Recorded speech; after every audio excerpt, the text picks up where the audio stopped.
आप सबों को जोहार। जय झारखंड। झारखंड में जितने भी भारतीय जनता पार्टी के नेता है, राजनेता है, सांसद है, विधायक है, उनसे आग्रह है, अपील है कि झूठे का, दिखावे का, आदिवासी हितैषी, झारखंडी हितैषी बनने का ढोंग ना करें। वो मैं इसलिए कह रहा हूं क्योंकि झारखंड विधानसभा चुनाव 2024 के पूर्व भारतीय जनता पार्टी के नेताओं ने एक मुद्दा बहुत ही जोर शोर से उठाया था। वो मुद्दा था बांग्लादेशी घुसपैठियों का, जिसके तहत उन्होंने दावा किया कि बांग्लादेशी घुसपैठिया यहाँ संथाल परगना झारखंड में आकर के यहाँ की डेमोग्राफी को प्रभावित कर रहे हैं, यहाँ पे आदिवासियों का शोषण कर रहे हैं, उनकी जमीनों को लूटने का, कब्जा करने का काम कर रहे हैं, उनकी बहू बेटियों के साथ शादी करके उनका शोषण कर रहे हैं। लेकिन जैसे ही चुनाव खत्म हो जाता है, भारतीय जनता पार्टी के नेता, राजनेता इस मुद्दा को पता नहीं कहीं आसमान में छू मंतर कर देते हैं या कहीं जमीन में दफन कर देते हैं। दोबारा उनके मुख से बांग्लादेशी मुद्दे पे ना वो बोलते हैं, ना कहते हैं, ना लिखते हैं।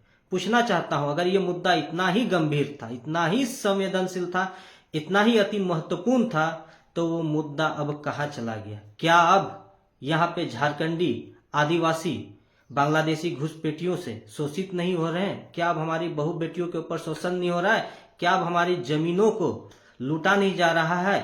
अगर किया जा रहा है तो अब वो मुद्दे को आप उसी तरह जोर शोर से क्यों नहीं कह रहे हैं जैसे चुनाव के पूर्व कहे थे?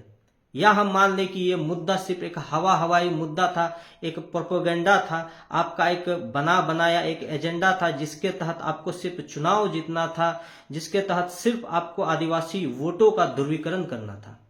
अगर आप इतना ही घुसपैठियों का बात करते हैं तो आज झारखंड में आदिवासियों के एक सबसे बड़े धार्मिक स्थल, आदिवासियों के सबसे बड़े पूज्य स्थल, आदिवासियों के एक सबसे बड़े सांस्कृतिक धरोहर पर कुछ बाहरी लोग, कुछ गैर झारखंडी तत्व वहां कब्जा जमाए हुए हैं और वर्तमान में आदिवासियों को अपनी परंपरा, अपनी संस्कृति वहां पर मनाने से रोक रहे हैं।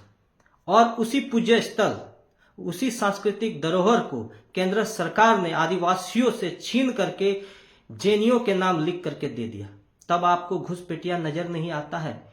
एक तरफ आप आदिवासी हितैषी बनने का, दिखावा का ढोंग करते हैं, दूसरी तरफ आदिवासी जो अपने पर्वत, जल, जंगल, जमीन को पूजते हैं, मरांग बुरु को पूजते हैं, आज उनके सांस्कृतिक धार्मिक धरोहर को दूसरे लोग जो गैर झारखंडी उनको लिख करके दे देते हैं।